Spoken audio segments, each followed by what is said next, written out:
Happy Mushoku Mondays, everybody. Welcome back to yet another trek, the Mushoku Tensei Jobless Reincarnation novel series. We are still on Paul Gaiden, going into part 5 of what it seems like going to be 8 parts at this point. We'll see. I'm going to try to pick up the pace a little bit. I think my pre-recording has been mostly like these little segments that I've broken down to like an hour and a half. So maybe I might extend it a little bit so we can kind of pick up the pace a little bit. But either way, we'll take it as we go. As usual, I want to don't want to rush things. I want to really dive into stuff because I know that a lot of people really do enjoy this stuff. And I've been really kind of, yes, while extremely angry, extremely angry last week, extremely angry about Paul's father, all that kind of stuff. This stuff has been really, really juicy, and I've been really enjoying biting into it. And of course, we're going off into the adventure arc. It is time for Paul to pick up a sword. Well, he already had a sword. Go attack monsters. Become an adventurer. All because, yes, he banged somebody and they were an adventurer. So he wants to become an adventurer. But yes, as per usual, greatly appreciate you guys' support, your kind words. Thank you everybody that dropped by for the premiere. Hey chat. Hope you guys are doing fantastic. And I hope you guys have a great rest of your week after Mushoku Monday. And yes, as per usual, greatly appreciate everybody that support channel monetarily through Patreon, tips, links, super thanks, memberships, all that stuff. It means a great deal to me. It's because you guys part with your hard-earned money in order to support this, keep the lights on, and keep us going down this route. But yes, last week we had Roy's Moist with 2 supers. Thank you. Roflix with 11 months. Thank you. Inferno Torch with 2 supers. Thank you. And Ken Somas with 12 months. Thank you. Enjoy your new marker there. But yes, with all that said, now that we're calmed down from last week, I did want to go back a little bit here because I did mention the fact that as we were going into the whole arc with Lilia, based on volume 1, we knew what was coming. And I was really kind of hoping that, again, even though this is wrote by somebody else, supervised by Refugian, I was hoping there would be a little bit of a sense here of sort of explaining why Paul comes to that conclusion. Because based on volume 1, all the sense that we get there is that Paul went to this training place, he looked down upon everybody else, they were so much weaker than him, and then they were being mean to him, and to get back at them, he went and deflowered her. Forced himself upon Lilia that night, and then ran away. And I was really hoping to get kind of a clear picture as to what was going through Paul's mind as he went up to that point. And I have to honestly say, it is kind of interesting, and it does sort of conflict a little bit with how things played out in the first volume, that, yes, I understand Paul. Not that I think it's all right. First and foremost, yes, what he did to Lilia, inexcusable. Like, yeah, hang the guy. I'd be perfectly fine with that. Absolute scummery, disgusting, what he did to Lilia. Uncalled for.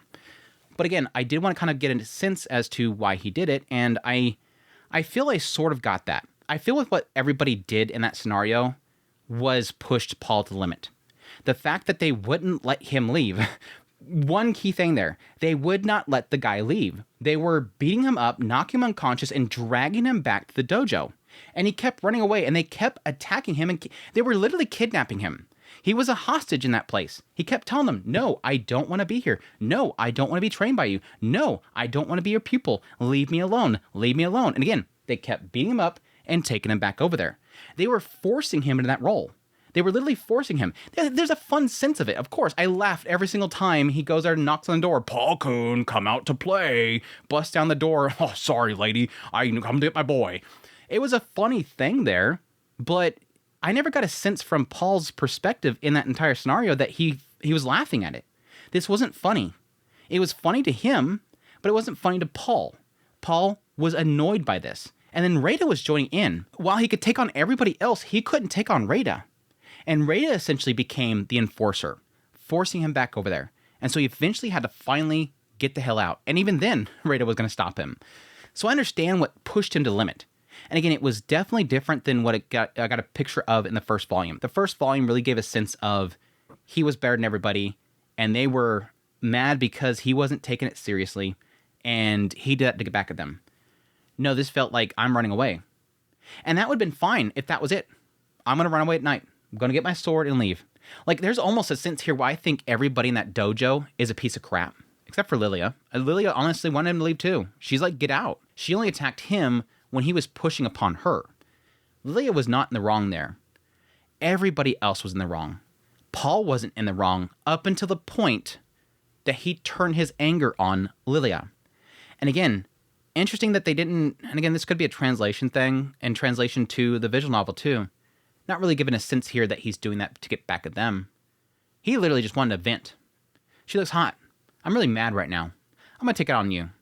And that's where it kind of is like that whole thing where I feel so bad for him until then. Well, granted, I hate him too when he was, again, being very forceful to Lilia in the dojo and whatnot, putting his hands upon her, but it's a playful, there is a playful sense there, obviously, but that was the line crossing. Yes, it gives me a clear picture as to why Paul came to that conclusion, even though I think it is completely wrong, and that didn't fix anything. That didn't fix anything. You're angry? That didn't fix anything, did it? You just took advantage of her. And yes, I do sort of acknowledge that from Paul's perspective and how he was raised, there's almost a sense there where he would not find the wrong in that. And again, because he feels like I'm actually good at it, it gives him that sense of somebody that is so warped in the mind that believes that they're gifting her.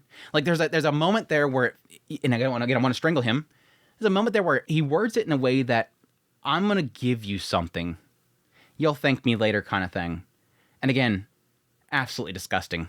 But at the same time, it sort of does play into what I think is sort of how Paul views sexuality and stuff like that, which I do think, while very uncomfortable, and obviously, as you guys seen last week, I was seriously mad, does technically make sense to his character. It's something that I like to it's something that I like to address. It's something that I like to dive into. And again, why I like Mushoku Tensei series so much is because it's willing to get into that. It's willing to have a character like Paul that does something inexcusable, that you want to find out why, and you want to find out what makes him tick, because it's so deplorable. Anyways, again, just want to dive into that stuff now that my mind is calmed down. Let's dive into the next part, though, the adventure arc. Let's go on into episode 1, Paul the Adventurer, chapter 1. Should I become an adventurer? It was a long, quiet afternoon one day. Paul abruptly muttered to himself as he rocked on the back of a wagon on the way to the Wishiru region. That's a tongue twister. Wishiru region. Wishiru region. You want to become an adventurer? Yeah. Being an adventurer feels free, and I feel like it suits me. I guess you are right. Paul doesn't suit to be tied down. But you don't mind to be tied up, do you? The woman leaned in closer. Paul laid his hands on her lap and brought his face close to her soft bosom. Oh, that's not fair, sister. You had me lead the horse, and now you get to enjoy yourself alone. There is nothing unfair about it. You had enough fun with Paul last night. Huh? After all, you did join us halfway through the night. It's tough being the popular guy, Paul thought. He's traveling with 2 women, and he's just enjoying himself with them. Dang, Paul. Dude's lucky. Not usually finding women that are just randomly traveling together. Paul, who was about to run out of money for his trip, met 2 peddling sisters who were on their way back to Rishira region, and they decided to accompany him for 3 days. Yeah, again, in a world like this, 2 sisters traveling alone, that sounds extremely dangerous. That sounds extremely dangerous. Unless they're partly fighters. Thanks to the good food and the beautiful sisters, Paul was able to live a carefree life. It was just well that I met these girls when I was wondering where to go next, Paul thought. He could not stay in the Milbots region, where his birthplace was located, nor in the kingdom of Ashura's royal region, where he'd been rummaging around, and was sure to spread his notoriety. Although it was unlikely, he could not rule out the possibility that he was still being hunted by the water god Rada. That would be so funny if she ends up becoming a recurring character that keeps popping up and attacking him. She's like a mini boss throughout his journey. That'd be so dorky. The world of nobility is cramped, Paul thought, but training in a dojo as a swordsman is too much trouble. Paul had considered becoming an adventurer several times in his life. Yeah, every time he bangs an adventurer, apparently. So the time had finally come to make a move. If I become an adventurer, I can make money, and above all, there's the freedom I have been looking for. Yeah, I guess technically. And again, that was a lot what Geese wanted. Geese did not want to be tied down to some town. He wanted to go out there and adventure, even though he was extremely weak. He had no ability to do it. He wanted to do that. But, Paul... Huh? What? What? Don't start with that. We need to decide, Paul. Who are you going to play with, me or my sister? Is it me? It's me, isn't it? He told me that he would never forget a night we spent together. What do you mean? Well, it's... Which one? Say it clearly. Paul was then kicked off the wagon. Looks of anger that obscured their beauty. The sisters were pressing him so hard that Paul was in a cold sweat and backed away. I can't choose between... And how about we try again? All 3 of us, so I could choose more fairly. I can't choose the better one, Paul thought, because they were both so good together. Needless to say, Paul had been knocked out of the wagon. Oh, I was just joking about that earlier. He totally gets knocked out of the wagon. Play with fire. The money, which wasn't much to begin with, was completely gone within a few days, but Paul managed to enter the Wishira region. The road trip with his sisters was so fulfilling that I can't help but feel a little lonely. After all, it's important to stay hydrated. But first things first. Let's go to the Adventurer Guild. There you go. Paul went to the Adventurer Guild, which was the nearest place from there, spotted a beautiful female employee, and then approached her. You want to register as adventurer? Please fill out this form. Name and occupation. Can I just use my first name on this form? Yes, that's fine. And there's no penalty for using a false name. I see. The family name, Notice Grey Rat, had long since been discarded. So he filled it out with just Paul as his name. Yeah, I kind of assumed that was what he's going to do. Again, that's what was mentioned earlier with him running off to become an adventurer. It's not like they're going to look in the registry and find Paul Notice Grey Rat. He can put whatever name he wants in there, of course. Then he looked over the precautions, the terms, and conditions. Although he was fed up with the stiff sentences, they had escaped him as a child. He read them to the end anyways. When you have completed the form, please place your hand here. A transparent board with a magic circle engraved on it was prepared, and Paul put his hand on it, as he was told. A female staff member tapped the edge of the board with her finger. Name, Paul. Occupation, swordsman. Rank, F. She read out the contents of the form and tapped her fingertips once more. Then the magic circle glowed red and disappeared immediately. Here you go. This will be your adventure card. It was an ordinary steel plate. There was some words written on it, that with some letters that glowed in the dark. Get some ancient dragon technology there. Name, Paul. Gender, male. Race, human. That would have been the biggest plot twist ever if out of nowhere it says gender, female. We never knew. Paul had always been a female. Or no, race, dragonkin or something like that. Age 13. Occupation, swordsman. Rank, F. I see that you have no other companions. Would you like to hear about parties? Yes, I would. I'll be working with women in a dignified manner. That's what I'm registering as an adventurer for. I gotta meet them ladies. Well, let me explain.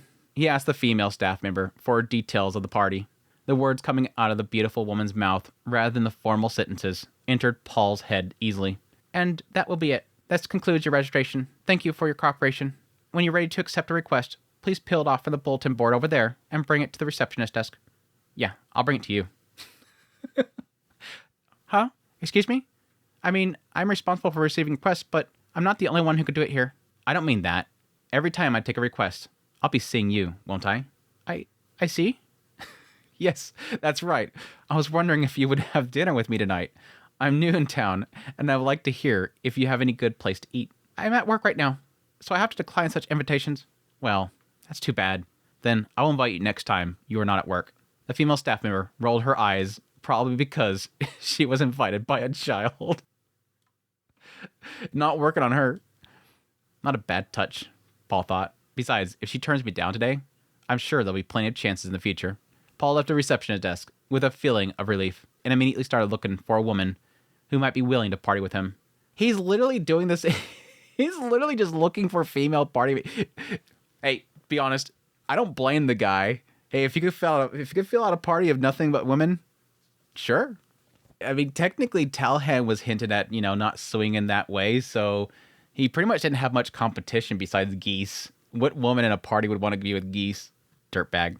As Paul expected of adventurers, all the women had great figures, all of them, impressed by their natural curves, which were not made by corsets. Paul spoke to a woman who caught his eye. Party up with you? Yes. What do you think? I don't know. You just registered as an adventurer, didn't you? I can't fight with an F rank, especially with a kid like you at my back. The most important thing to remember was that they could not let a kid like him fight at their backs. No matter how good you were with a sword, there was no person there that knew that. I'm not going to join a party with you. Are you kidding me? I'm not kidding. I'm serious. That's what they all say. What can I tell you? You're not much of an adventurer. Yeah, this is so funny because we obviously know why Paul's doing this. He wants the freedom. That's, of course, I think probably, jokes aside, that's probably the core of why he likes this. I've been looking for a place to be. I left my home. I traveled around for a little bit with a band of, street rats. And this is the place where I feel like I can fit in because I like destroying things. I'm good with a sword, and it makes money. It's a way of making money, plus also I have a talent for it. But the problem is that he's muddied up a little bit in the idea of, the initial inspiration that he had was, hey, I banged an adventurer and they're pretty toned. I kind of like these adventurer girls. Paul likes adventurer girls. Is it wrong to pick up girls in an adventure party? That's what Paul's doing. Jokes aside, that's what Paul's doing. I'm looking for girls, and I want to party with a bunch of girls. But they don't think that way. Real adventurers don't think like, oh man, she's hot. Let's party together. They're thinking, who will keep me from dying? Because there's two parts to it. And again, a lot of this I think is inspired by what they went into with Sarah. I think Sarah was a good example of this. Obviously, Volume 7 was sort of our introduction into like further advanced adventure party stuff. We got a bit of it like in Volume 3, I believe. Was it 2 or 3? When they first went to the Demon Continent, is getting this introductory to the Adventure Guild. But from Sarah's perspective, it was really the idea of like people coming from the outside in and wanting to get away from nobility and whatnot and hiding away as becoming an adventurer and getting out on their own and not having that commitment, because at the end of the day, 1, you're playing with your lives, and 2, if you don't get the job done, you don't eat. You don't have a place to sleep. You're going to starve. You're going to be out in the cold. These people aren't going, oh my gosh, Paul pretty hot. I bet we can have fun at night whenever we're going on adventure. No. Can you get the job done? And you don't have a resume. Paul, you just signed up. I can't trust you with my back. And yeah, Paul went toe-to-toe with the water god. Paul went up against a dojo leader and was really strong. They don't know that. I need somebody that, when I talk to people around here, they go, that Paul? Yeah. Dude had my back when we got, ambushed by grizzlies or something. Nobody knows him. I'm not going to join a party with you. Are you kidding me? I'm not kidding. I'm serious. That's what they all say. What can I tell you? You're not much of an adventurer. You don't seem well behaved, but you don't seem like a scoundrel either. I don't know. You're somewhere in the middle, and that weirds me out. You got to trust these people. You got to be able to trust these people. Paul went around to all the female adventurers in the Adventure Guild, calling out to them from one side or the other. However, he received no colorful replies from any of them. He lost one battle after another. Finally, he was rejected so badly that laughter broke out from nowhere. Not fitting in too well, are you, dude? Boy, give it up already. Female adventurers are not the kind of women that kids can hit on easily. Hey, Frank, kid, don't get too carried away just because you have a pretty face. Huh? What'd you say? You're 100 years too young to hit on a girl. If you're so puffed up about a woman, go back home and suck on your mama's titty. Good one. A guy like you calling me a kid. I'm going to beat you to a pulp. So get out here. Taking this outside? Who do you think you're picking a fight with? Don't get cocky. Who? I'm talking to you. Paul drew his sword and instantly closed the distance between him and a man with a quick strike to the side. Though he was being unreasonable, no ordinary adventurer could keep up with the speed of Paul's sword, which had been trained with the water god. Ugh! The man was struck, and he hit the wall. The event was so instantaneous that silence filled the Adventurers Guild. Wow, the wall got broken. That's why I told you to get outside. Who's next? You bastard. Don't think you get free pass just because you're a kid. It seemed a group of bloodthirsty adventurers had gathered. The murderous crowd left their seats and went outside. Paul followed them and left the guild. And then, within an hour, Paul had made his abilities known to all around him. Then the situation changed. I've noticed that you're very strong. Would you like to join our party? Again, it's a good example. It works. Yeah, I see. You are strong. Again, I kind of argue the fact that there's a difference between having strength and being able to cover somebody's back. But again, with enough strength, I guess you technically could overcome that. Or have somebody else watch your back while Paul destroys everything. If it's all right with you, why don't you come meet the members of our party? I didn't expect you to be that strong. You are a promising newcomer. What do you think? Want to improve your skills with us? This is what it meant to have a large number of admirers. The same parties that had dumped Paul once, as well as various other adventurers in the guild, were asking him to join them. If you show them strength, you will be accepted. That's easy to understand. He's not wrong. He's not wrong. It kind of makes me wonder if, this is obviously Ghislaine mentality here, but there's a side of me that kind of wonders if a bit of that rubbed off. Like, not necessarily that she understood things before she met Paul, but more of an idea of like, yeah, he sort of gets me, and this mindset kind of works. This is simple. You show strength, people accept you. That's it. End of story. No, what's your family name? Well, what's your current standing with this region? Hey, so can you do this? Okay, will you be beneficial to my party or my family? No, it's simply you beat stuff up, you gain something. You beat up monster, you gain rank. You do this, you get money. You beat, you win. Plain and simple. Strength.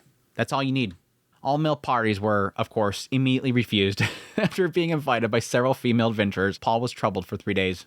More than ever before. Question mark? I don't know if that's a bad translation or if that's ominous. Chapter 2. There's no titles anymore. Did they just give up on the titles? We might be getting in the area that was beyond like what they were currently like developing for. In the end, he decided to join a party that had the biggest chested women as a vanguard swordsman. It's got them all lined up and going, Hold on, everybody stay right there. Don't move. And then walks to the side of the crowd and goes, yep, this one right here. Welcome, Paul. We are glad you came to us. I don't doubt your ability, but this was your first job as an adventurer, isn't it? Let's start with an easy request. Oh, I understand. I'm willing to do any kind of work with someone as beautiful as you are. Paul's first job was to find a lost pet, an E-rank request. I said I'd be happy to do any job. but don't you have any more fancy requests? This kind of thing has nothing to do with how good you are with a sword or anything like that. But it's dexterity, speed, and focus. Like, there's a lot of aspects to that besides just strength. You are still low in the ranks. You need to steadily raise your rank by completing simple requests like this. Steadily. I'm glad to be with a beautiful woman, Paul thought, but what can I say? It's not what I thought it would be. The party of adventurers. Yeah, Rudius kind of tricked that whole system. Paul didn't learn that part fast enough. Rudius broke this system. The party of adventurers were running around town looking for some pets. Paul, with them by his side, shut himself up in the inn with one of the party members. He abandoned his mission from the very beginning. Gosh dang it, dude. Looking for pets is no fun at all. I thought being an adventurer would be more fun. Finding monsters, searching for treasure, and fighting ridiculously strong guys. At least for the next commission, we'll go outside the city. Can't we ask our leader? He asked while pushing the woman down on the bed, as she giggled and hugged Paul's head as she kissed him. If you do this kind of thing, out of dereliction of duty, there's no way they'll listen to you for a favor, Paul thought. Well, if that happens, I'll ask to join another party. Paul thought comfortably, and now just indulged in the pleasure in front of him. Paul was kicked out of the party, but was soon picked up by another party. I think this is going to happen a lot. I have a feeling this is going to happen a lot. Again, he just doesn't seem to get it. He doesn't get and it's sort of blame to the party members that are inviting him because they've already seen what he is and they're literally bringing him in purely on his skill and not, again, by can he actually cover your butts. He's new. He's cocky. Is he going to be able to pull it off? He's not making a good name for himself. He's kind of turned out to be pretty worse than Elise. I wonder if Elise is going to be the first one that he bumps into. I don't know. Who do I think that he would first meet? Obviously not Zenith. Zenith's the last one. Talhand.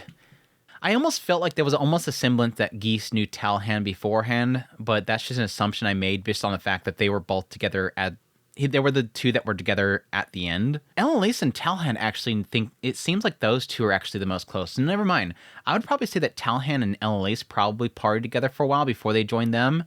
Ghislaine or Geese is probably his first meet, because I can see Ghislaine being the type that's sort of an outcast in the Adventure Guild, and he just goes, oh my gosh, she's hot. Hey, let me go talk to her, and then joins a party with her. And then she just kind of sticks with him. Ghislaine or Geese would probably be the first one. Unless they're all four already party members, and then Paul joins them. The request was to go out to town and to gather medicinal herbs in the mountains. Even at a low rank, he thought it would be no problem, but... Damn it, I didn't hear the gathering spot was a bandit stronghold. Why? Why don't we just beat them all down and start collecting? That's why you rookies are so bad. You don't have any intelligence. What do you mean? The bandit's bigwig is a wanted man. He's already killed dozens of people. We're no match for him. All right, everyone, let's head back to the guild for the time being. Report that there's a wanted man and have them deal with him.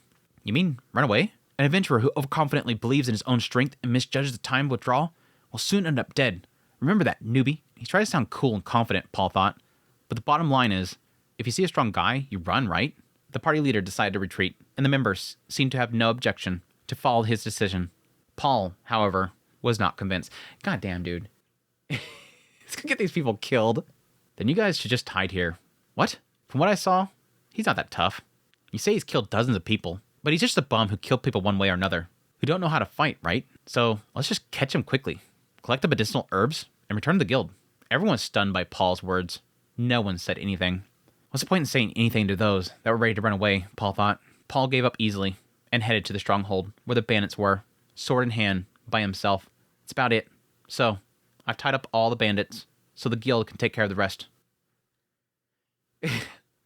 I'm sorry, this is like making Paul out to be like some crazy OP dude. And I guess that technically makes sense. I mean, I guess I'm so used to Rudius' story where Rudius is not the main character, and so every single thing he gets involved with is like near-death experiences.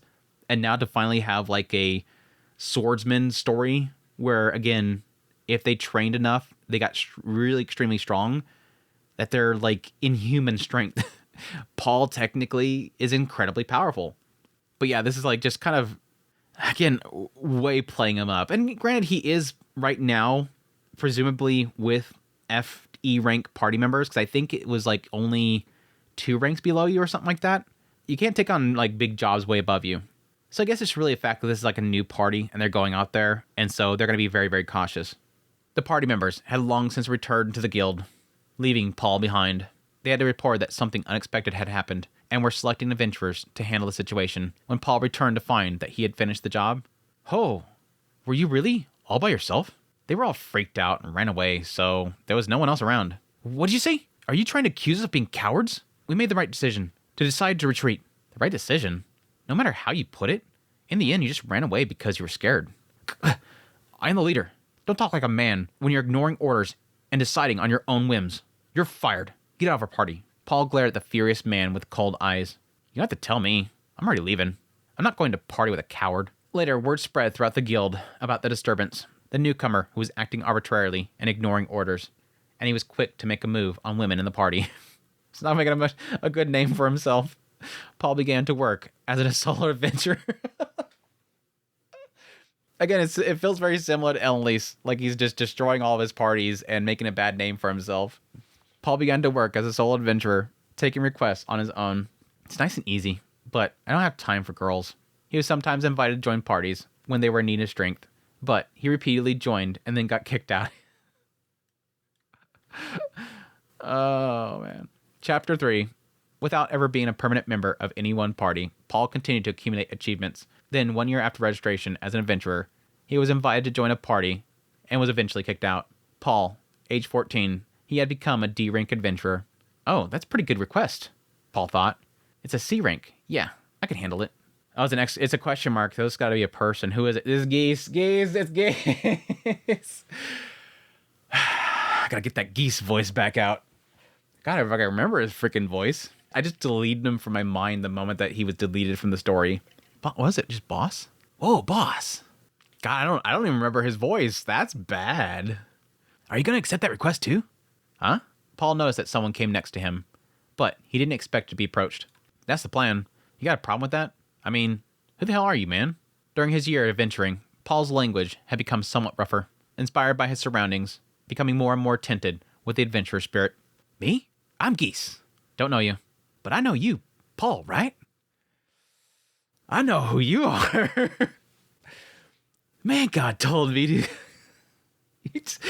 He's super sus from the very beginning. The moment is the first time we meet him in this whole storyline, and it's like immediately. So, the man God told you?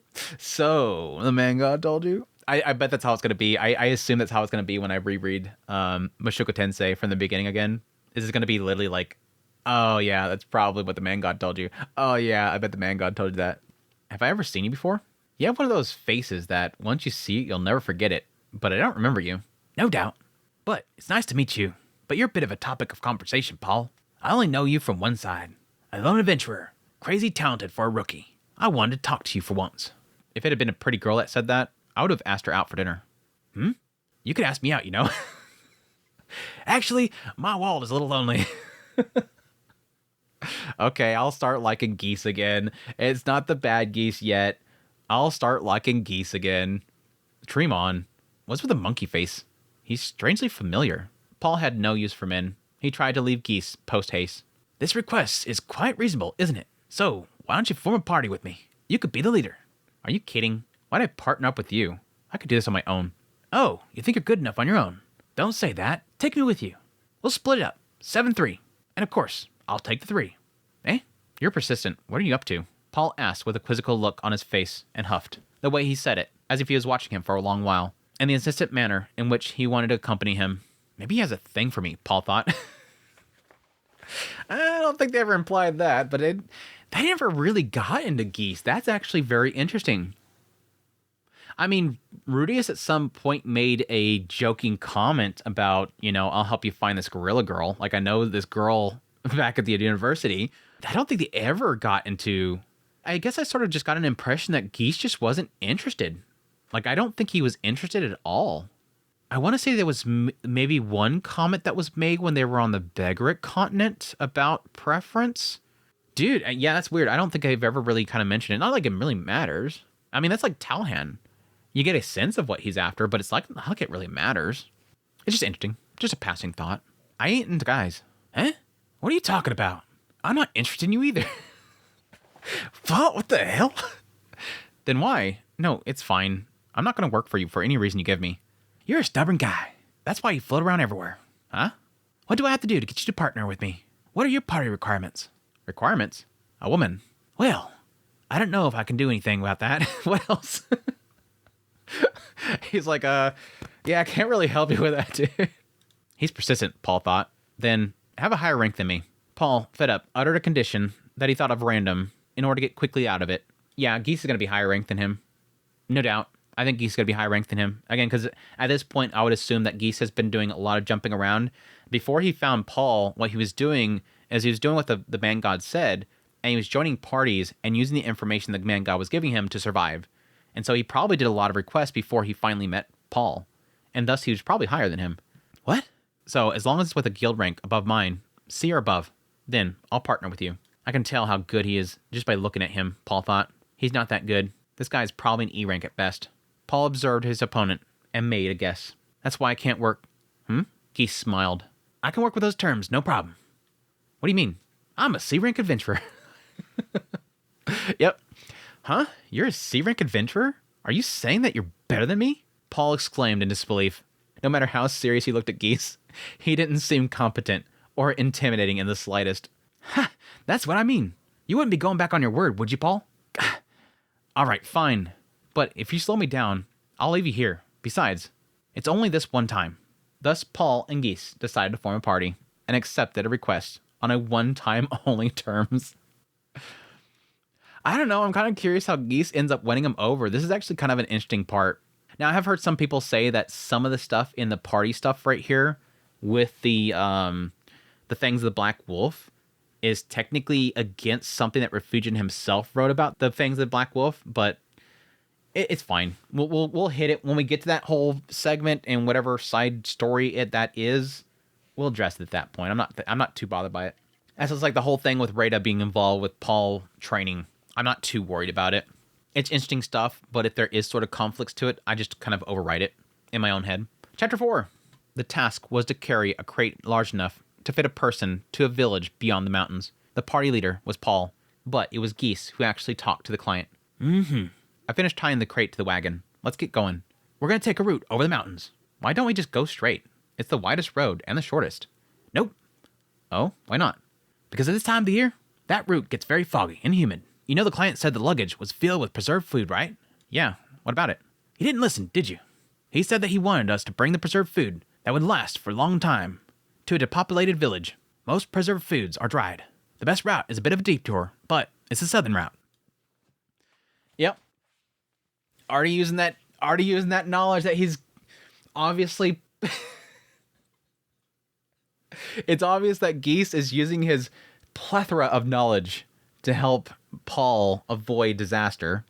But yeah, so Paul, let's just go straight there. It was something Paul had never thought of. Alone, he would have transported it without regard of the environment. Or worse, he would have ruined the contents. Whatever, let's just get a move on. Hey, I'll pull the reins of the horse. You handle the cargo. Hey, you already mounted up? Shut up, hurry up. Paul was frustrated. Geese was not a strong man, weaker than Paul was, but he was clearly a more experienced adventurer. Interesting. Again, another little aspect of Paul's ego that's going to clash a little bit with Geese.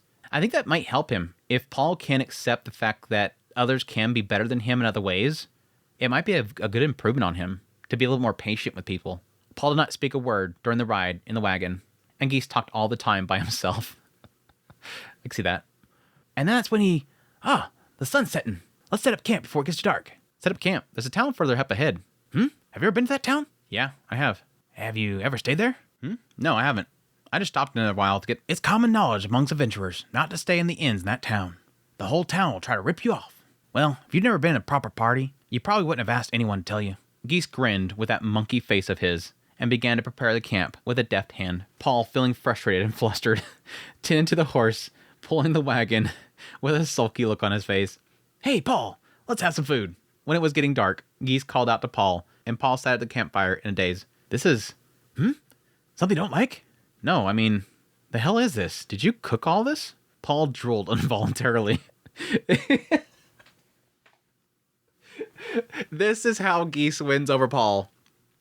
It's not his knowledge, because no, that makes Paul mad. The fact that Geese is so knowledgeable, that makes him mad. The fact that he's a higher rank and allows him to get better jobs, that ain't it. Nope, can't take advantage of that. Don't like that. He's better than me. Don't like that. No, the way to Paul's heart is his stomach. Geese wins him over with his stomach.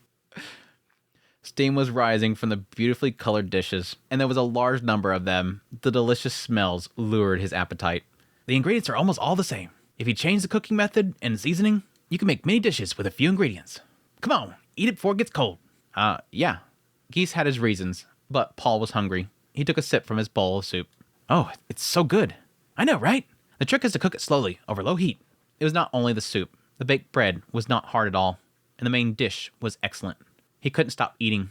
His impression of Geese was instantly blown away, and Paul devoured the food in front of him. Why is it so good? Paul thought. Did this guy really make this? Over an open fire and no way to control the heat? As his stomach was filled up and his appetite was satisfied, the petty irritation faded away. That's enough, I have to admit, Paul thought. He's not beneath me. He's a great adventurer. Damn! Again, Paul's completely won over by this dude's food. Hey, Geese, another drink. Righto, have a fill. Perhaps because he no longer had hostility towards Geese, he was able to proceed smoothly on the way to the designated village without any unpleasant feelings. They handed over the cargo, and on the way back, well, that's when it happened. Since they did not have to worry about the luggage, Paul and the company followed the shortest route. It's getting foggy. You were right. Right? It's dangerous to go on in a hurry. We have horses, so let's go slowly. Wait, no, we're just going slowly. We don't have to stop, okay? No, we do. Time for Paul to get something done. We're being watched. I can feel their eyes through the fog. 9, 10, more. A lot of them. Paul grasped his sword at that. Geese stopped his horse and looked back at him with a blue face. I've heard of them. I heard that bandits who drifted off somewhere have been spotted every now and then. Could it be them? I don't know about that, but I'm sure they're planning to attack us under the cover of the fog. What about you? Have you ever been in a fight? Well, at least. I knew you'd say something like that. Don't leave my side, but I guess it's not happening. What? Why? Because I was going to say that as a closing line. When I'm going to be working with a female adventurer or escort a beautiful client someday, it's a waste to use it on you. So, let's not talk about that. Stay at my side, girl. Yes, Paul Sama. Come on. Just play it off. Say, Geese, get over here, girl. I'll protect you. Turn Geese into a damsel. Okay, then what about me? I'll help you if you stay where I can see you. Within sight of this fog? Oh, here they come. Paul jumped off the wagon with his sword at the ready and took down the assailants who appeared out of the fog. Not much of a challenge, Paul thought. There's just a lot of them. He got tangled up with his fellow students in the Water God-style dojo on a number of occasions. He was used to fighting against more than one opponent at a time. My experience has come in handy, Paul thought. Thanks. I never thought of you like that. Apart from encountering the assailants, nothing went wrong, and the request was successfully accomplished. He's gotta want to join up with Geese now. Chapter 5. Paul, the party leader, received the reward at the guild and gave Geese a share from it. Huh? You gave me too much. Isn't this a clean 50-50? I said 70-30 was fine. Besides, I didn't do anything in the fight. I'm not complaining if it's less. I don't think the amount of the award should be determined only whether or not you did well in a battle. Take it. It's your just reward. I think that's really cool, actually. And again, that does start to build up that sense that, again, Geese did really appreciate being with Paul. Again, from our perspective of Geese, he really liked being in the party with all them. Like, he was jumping around to a lot of groups, and then when he got in with the Fangs of the Black Wolf, he was comfortable. Again, everybody was comfortable. Ghislaine especially was extremely comfortable in that party. These were individuals that were kind of drifting around a lot, and they came there. Now, we don't get a sense of Ellen Lace or Talhand and how they felt. And again, Zenith was basically swooped off her feet. But at least with Geese and Ghislaine, the two of them felt comfort there, and the moment they lost it, it's like losing that. It's hard to find some other place to join. And here I can totally see Geese really appreciating this, because I don't think it was gotten into true detail, but I would assume that as somebody like him that just works on knowledge alone, that a lot of parties would not want to pay him as much because he's not a fighter. He's given them knowledge that they might be able to understand is crucial to surviving, but it's probably not enough for them to go, yeah, you definitely did your part. In a lot of cases, they'll look down upon him. Paul's not doing that. Paul's accepting that this guy technically did make this work out well. If we went the other direction, the goods would have been damaged, and we would have been attacked by that party with cargo. Geese accepted the bag of money, awkwardly, with a surprised look on his face. You sure you want to do this? You don't know it, but I'm called a baggage handler or something, right? I mean, it's getting into it now. I was just going to that conclusion. Now it's going to get into it. No one who works with me ever splits the money evenly. You could have done the same. Don't be silly. If the guy who did the work doesn't get the reward, who has the right to get paid? Listen up. I'm only going to say this once. Your food was great, and your knowledge was useful. So, we're splitting the reward. If you keep talking like this, I'm going to kick you. Take your damn money. Gosh, is it like...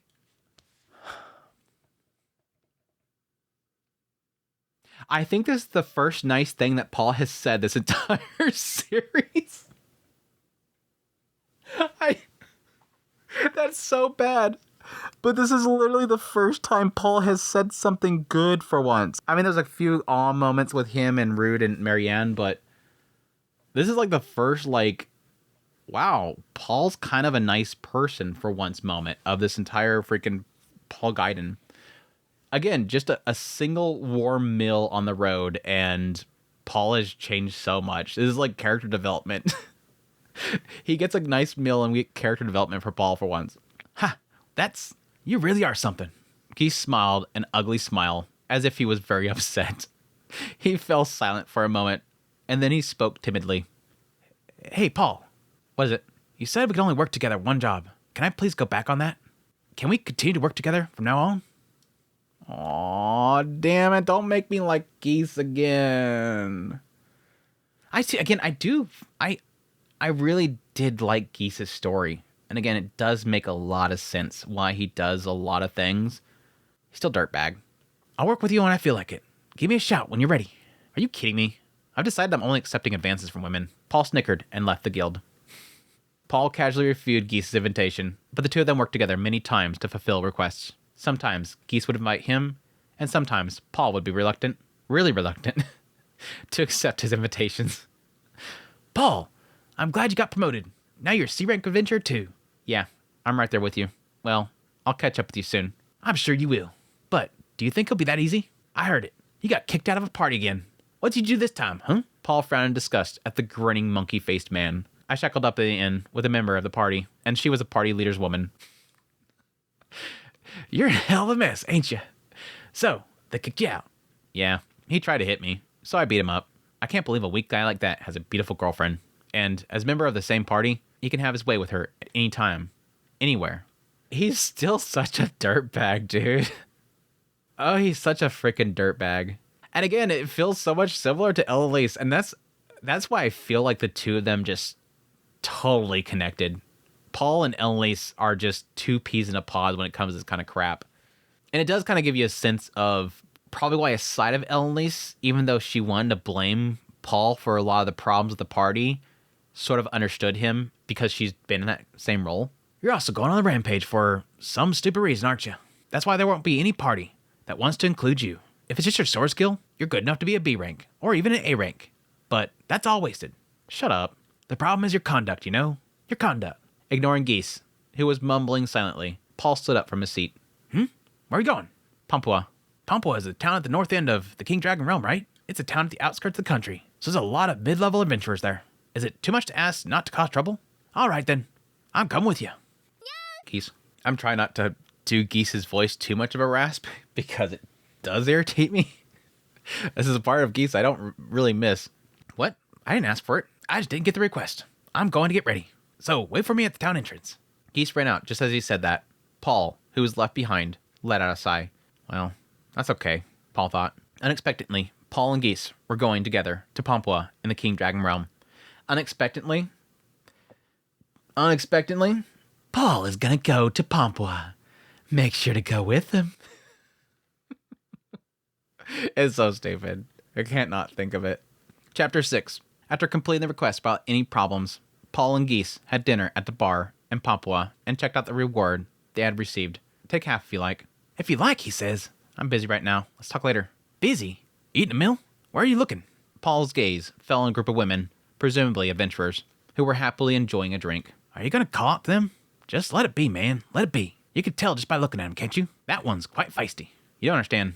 From the scratches and stains on their clothes, it's a victory celebration at the end of a fight. After a fight, you're supposed to be elated, and if you throw a few drinks in the mix, you're sure to open up and be uninhibited. You're thinking of a nasty idea. I can smell trouble brewing. Geese already knows him. Geese is like, oh, this is a ticking time bomb. Here it comes. Here comes Paul again. Don't be ridiculous. I'm going to play it safe, since you're sure something's going to happen. I've never seen anything that didn't happen. Don't take it so easy, because nothing good come of it. Paul did not heed Geese's advice. A few hours later, he was lured into the inn with a group of female adventurers, as his desires dictated. As a result, Paul, as expected, got into trouble. Told you so. So they're implying at this moment, they're implying right here, tipping that hand already, that Geese hints to Paul at things. And again, the assumption for quite a bit of adventuring with Geese, at least what we experienced with the Beggaret continent, was that he was knowledgeable. Oh, we need to make sure to bring these incense because it works really well against these mobs. And again, some of that stuff was in that book, but a lot of that stuff I think was probably stuff that the man god was giving him knowledge about how to kind of, you know, what he has to look out for in the teleportation labyrinth, how he can get through it safely. I think at some point he said something to the effect of, "Thanks for the advice in the labyrinth." Oh yeah, sorry about what happened to Paul. It gave a sense there that he had that information. But that was sort of what they were playing out with Geese's story, was that the man god was giving him advice of things to like look out for. You know, yeah, once you go down to here, make sure to duck right when you hear that bird chirp 5 times. So he's constantly listening to a bird. He hears that 5 chirps, drop. And then that comes down to that aspect of avoiding death in certain ways. And it sort of does already kind of, again, here, give an indication that Paul knows about this advice that Geese gives. He foresees things, sort of, so to speak. I'm going to play it safe since you're sure something is going to happen. That indicates there that Paul's used to Geese having, again, a lot of advice.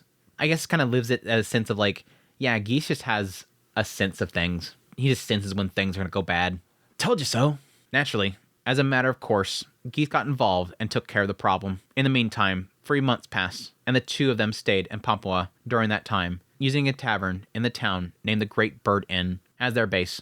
Huh, I didn't know I'd have to run all the place to deal with the problem that doesn't even cost me money. Why don't you just find the right requests and make a killing? At our rank, we can't take on requests. That makes us a lot of money. The lucrative ones from B rank and above are basically on for parties. I guess we'll have to join a party. Nobody in this neighborhood wants you in their party, though. Yeah, Paul, you gotta screw that up. Why don't we just get a bunch of stragglers just like yourself and form a party? I'd be happy to join you. You're out of the question. If I'm going to have a party, I'd rather be with cute girls or a beautiful woman. You're a hard guy to please. Because you look at every girl in the party like that, you won't get into one at all. Geese sighed in disgust. Paul shrugged his shoulders. Well, it's not like I really want to form a party. I just need to get higher rank solo, so I don't have to form such a party. Damn, Paul wanted to go like all the way to the top solo, which again, it seems like very rare. Like I can see this only being like for, again, technically the North God. You know, cases of somebody that is extremely powerful that can solo things. I told you that won't be that easy, didn't I? Or what? You got a better idea? Yes, I do. Look at this sword, Paul said, pulling his sword from his scabbard at his waist and placed it on the table. Nice sword, ain't it? What's wrong with this one? It's a good sword, but that's all. Since ancient times, heroes have always been wielding holy and magic swords and slaying vicious demons and giant monsters, all by themselves. In fact, Paul saw the water god Rada's sword shining brightly, as if it was something special. What do you mean? If I have a great sword to match my own greatness, I can aim for the top, even solo. Sounds like the North God. I just bring up the North God. He literally sounds like the North God. He needs that Kajakut. You have a point, but what are you going to do with it? Do you have any idea what a great sword is? I'm going to get it from Rada. The water. Oh my god. Oh gosh, dude. You're gonna go over there and try to steal it? Again, I was joking about the idea of Rada becoming like this mini boss throughout this entire visual novel. She's like a recurring character that he constantly has to run into at some point. Just randomly runs into her. Here it is. Gotta go get her sword. Are you just going to hope that she's still back there at the dojo? Like she hasn't left yet? What? The water god? The moment you point your sword at her, she'll kill you, and that'll be the end of it. I guess. Paul scratched his head when the joke was answered with a serious argument. Okay, it was a joke. What the hell, dude? Parting up is such a pain, Paul thought. For the sake of argument, it would be nice if I could be partnered up with an attractive girl. On the other hand, he knew that was the best way to quickly raise his rank in the future if he was to form a party and accept high rank requests. At that moment, the door to the Great Bird Inn opened up with a bang, and an adventurer came running in. We're in trouble. The ruins. They were an ancient temple of the Mills Church after all. Not only that, there was a guardian in the depths of the ruins. And behind that guardian, there was a holy sword. The lost holy sword of St. Millis. The other adventurers in the tavern were in uproar at the man's mention of the sword. Paul and Geese were no exception. The lost holy sword of... Hey, Geese, did you hear that? Of course I did. It's a godsend. I feel like the holy sword has come out for me. This feels so cheesily, like, convenient. I need a new sword. A really powerful sword. Oh, a new sword. A holy sword's in the ruins. Hey, guys. Got a new quest. The armaments of St. Millis. They were the most powerful armaments in the world, said to have been given to St. Millis by God himself. Geese, let's go. We can't not get it. The tavern erupted. Paul got up from his seat vigorously and was about to jump out of the bar. Another question mark has got to be a named character. Who is it? Thorsman? Thorsman? Okay, I don't think that's anybody we know. I don't have a voice for him. All of you, shut the hell up. A man's rebuke quelled the excited adventurers. The man was sitting at the best table in the tavern, leisurely sipping his drink. He's got a bunch of beauties over there, Paul thought. Thanks, Paul, for the great observations. Very good. Thorsman. You know him? Rather, you don't know him? That's Thorsman, a leader of an A-rank party. Lord of Judgment. Damn, that is such an edgelord's name. That is such an edgelord name. We are called the Lord of Judgment. Paul quietly stared at Thorsman, feeling the air in the bar change in an instant, and waited to see what the man would say. Episode 2, Formation of the Fangs of the Black Wolf. Here it is, folks. Finally, going to have all of them show up at once. Chapter 7. A holy sword, the most beautiful armaments in the world, was said to have been given to St. Millis by God.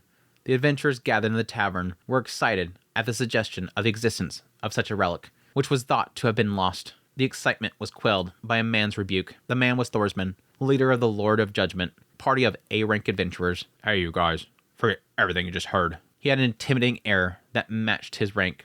He glared at the surroundings, and his voice was chilling. Lord of Judgment will get the sword. I've memorized the faces of the people in this bar. You should remember that too. If I see you in the ruins, you'll be in a world of hurt.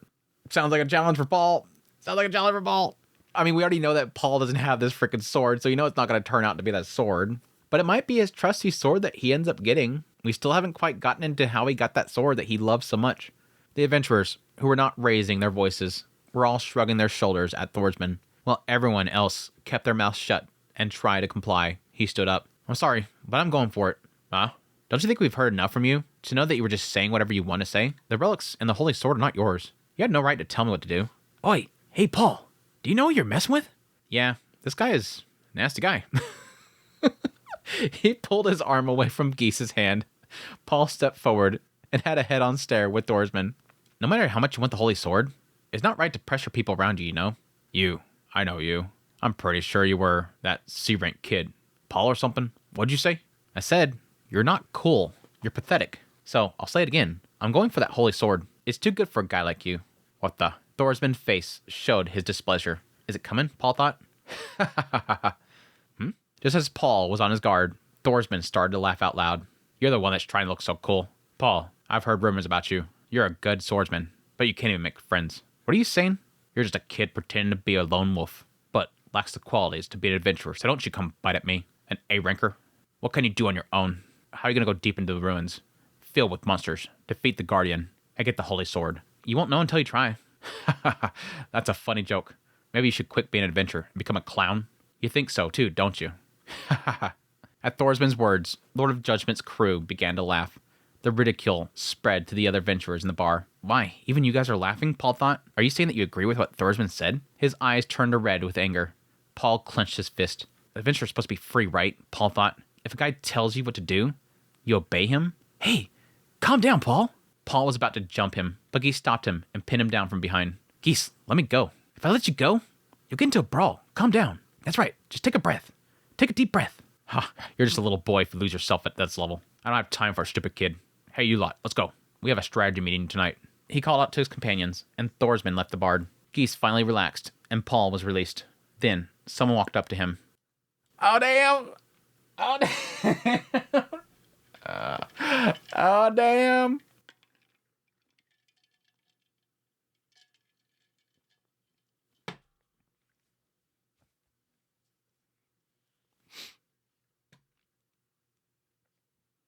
You. So you're the woman that was hugging Thorsman. What do you Lord of Judgment members want with me? When the long-eared woman approached Paul, she put her face close to his ear and let out a huff of laughter. I don't mind a brave man like you. What? My name is Elise. We will meet again. Is Elise? Damn! She finally makes her appearance. Paul felt a touch of her lips on his cheek. Before he can grasp the situation, she too had left the tavern. That it? That it? That it? What the hell, dude? Chapter 8. Perhaps because of the bad atmosphere, the adventurers in the tavern started to leave one after another. Hey, what are you gonna do? We've been completely spotted, haven't we? He's an A-rank guy, you know? A-rank. You make an enemy with actual power. You're gonna have a hard time staying in this town. If you don't feel comfortable, you can leave. It doesn't matter where you're based. But first, the Holy Sword. I'm gonna do everything I can. I'll be thoroughly committed. I'm glad you're willing to do that, but do you have a plan? I don't care what Thorsman's attitude is, but he's got a point, doesn't he, Lone Wolf-kun? Lone Wolf-kun? Yeah, I definitely see that being a problem. Like, Paul has a big problem with just keep your mouth shut, dude. Like, there's no reason to go over there and taunt Thorsman. Like, if your plan is to go get the sword, then just go. Why would you have to go to him and say, don't threaten me, it's not yours, you don't own it? It literally solved nothing by doing that. And as Geese says, it literally makes it worse for you in this town. I'm the type of person, like, don't rock the boat. I'm literally a don't rock the boat person. If I don't see, like, there is an actual benefit to it, or that it protects something, there's no point in causing a problem or causing a scene or speaking up. A good example. When I'm driving down the road and somebody cuts me off, I don't honk my horn. I don't do anything. It fixes nothing. I feel you could take the horn from my vehicle and it wouldn't make a difference. I rarely ever use it. About the only times I ever use it if there's like an animal in the road or something and I'm just trying to get their attention to get them off the road. That's literally the only reason to use the horn. Because what typically happens is if somebody cuts you off, by the time they've cut you off and you've hit the brakes, hitting the horn is not going to fix the situation. In a lot of cases, it'll make the person that you're alerting cause another problem. They will panic, they will gas, or they'll turn a different direction and end up hitting something else. Or by pressing the horn, you essentially limit your ability to avoid the situation. If you go like this, you no longer have your hand on the steering wheel to do a better steer. It's just pointless. But additionally, it causes aggravation. It escalates the situation. You don't know who's behind the wheel of the vehicle that cut you off. And if you blowing your horn will then set them off to do something really stupid. Because there's some crazy people in the world. And if you hit that horn and the wrong person's behind that other wheel, there's no telling what they might end up doing. So my mindset's always, whatever, just let them go. There's no point in escalating the situation. It never fixes anything. It only causes more problems. That's my mentality. Paul has an ego. Paul has a massive ego, and it causes him to make some stupid decisions that literally benefit nobody. And it only causes him more problems. I know what you mean. In short, there it is. I'll just form a party, right? You can't do that. That's why you're in the situation you are now, isn't it? Paul looked cavalier, but quickly turned his back to Geese, looked around the tavern, and shouted at the others. Hey guys, are you alright with this? You let him sail it. Yeah. I'm going. The sword of St. Millis. A real holy sword. You get it? And you could be heroes or a rich man. I'm not going to let those guys monopolize that kind of treasure. Who wants to go with me to the ruins? I don't care if your guy doesn't look pretty. How about that? Just this one time, I want to make an exception. Even if you're a dude, you can join me. Come on, guys. Come on, guys. I've not been accepting you up to this point. Yeah, you're kind of ugly. Normally, it's a no-go, but this one time, come on, man. Come on, man. I didn't think you'd give in. Well, if you put conditions on the party members at this point, no one will join, right? But then again, who would want to work with you? Geese has got a point. Oh, what's that? Look around you. Looking around as he was told, The adventurers have similar expressions on their faces. Eh? Teaming up with you? What the hell are you thinking? Needless to say, most of the adventurers here have their own parties. If you're going with your own party, right? Ugh. So, we're going to invite someone. It's going to be a solo adventurer. Oh, yeah. Geese had a point. Paul addressed the solo adventurers once more. This time, one by one. Hey, are you guys sure you want things to go on like this? Don't you want to be an adventurer and rise to the top? Don't you want to walk around with your head held high?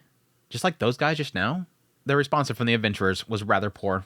It was not because Paul's persuasions did not reach them. Paul's reputation had been so bad when he had been with the previous party members that they were reluctant to agree with him. Again, you caused your own problems, dude. You burned so many bridges. That doesn't mean you can give up, Paul thought. I want the holy sword, so please help me. In return, if you help me, I'll help you next time. Whether it's getting better equipment, raising your ranks, whatever. I'm not gonna let them take me for a joke. I'm angry, damn it. So, why aren't you guys? Huh? Another question mark. Another person. Who is it? A dwarf?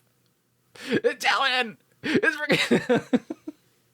I'm so excited. Every single time a new question mark character comes up, I'm like, oh my gosh, another one of them. A new adventurer joined the party. Oh my god, what was my voice for Talhand? Like, oh, I don't know. Yo, it's different. I'm angry with what I said as well. The first response came along. He was a middle-aged man. A dwarf? Do you know this old man? He's a famous guy. Dwarves are unusually skilled in handling metal, stone, and jewels, and make for excellent warriors. A warrior? But he's holding a staff, right? That's why he's famous. I'm a magician. I have no interest in the holy sword. But if you want to give them a piece of your mind, I'm in. Really? Thank you. I'm Paul. I'm Talhan of the Great Craggy Peaks. You can call me Talhan. Paul and Talhan shook hands. Geese sighed. What is it? Talhan is a famously stubborn man. I guess that's why he has a hard time getting regular party members. Indeed. Are you unhappy with me as a member? I'm not unhappy about it. You're a pretty decent solo adventurer. It's just that I feel sick to my stomach when I think of my role and bringing the two of you together. What? Are you coming too?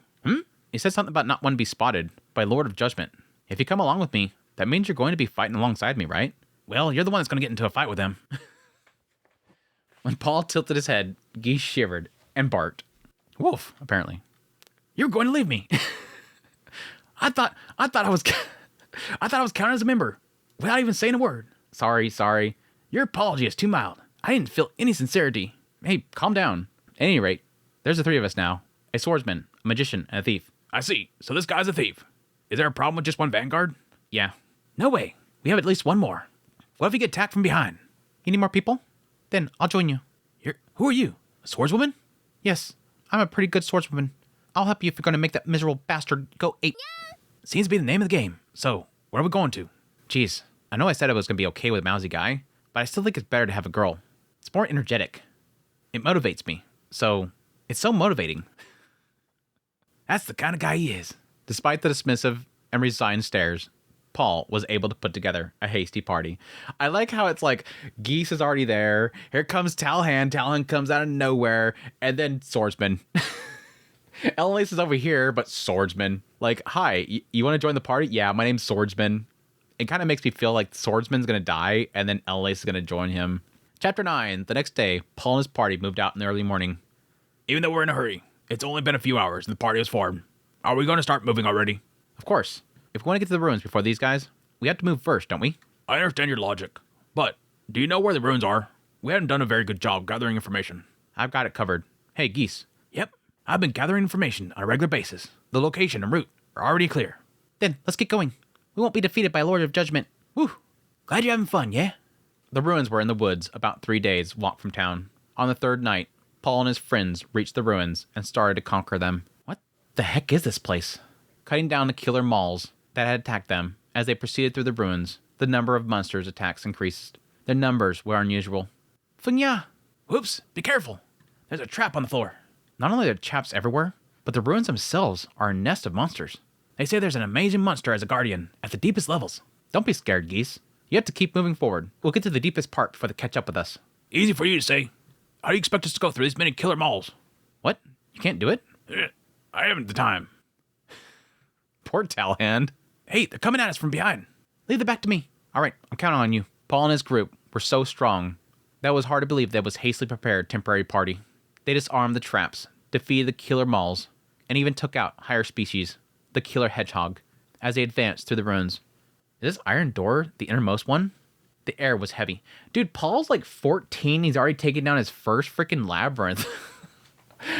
Paul at the age of 14 taking down his first labyrinth. Damn.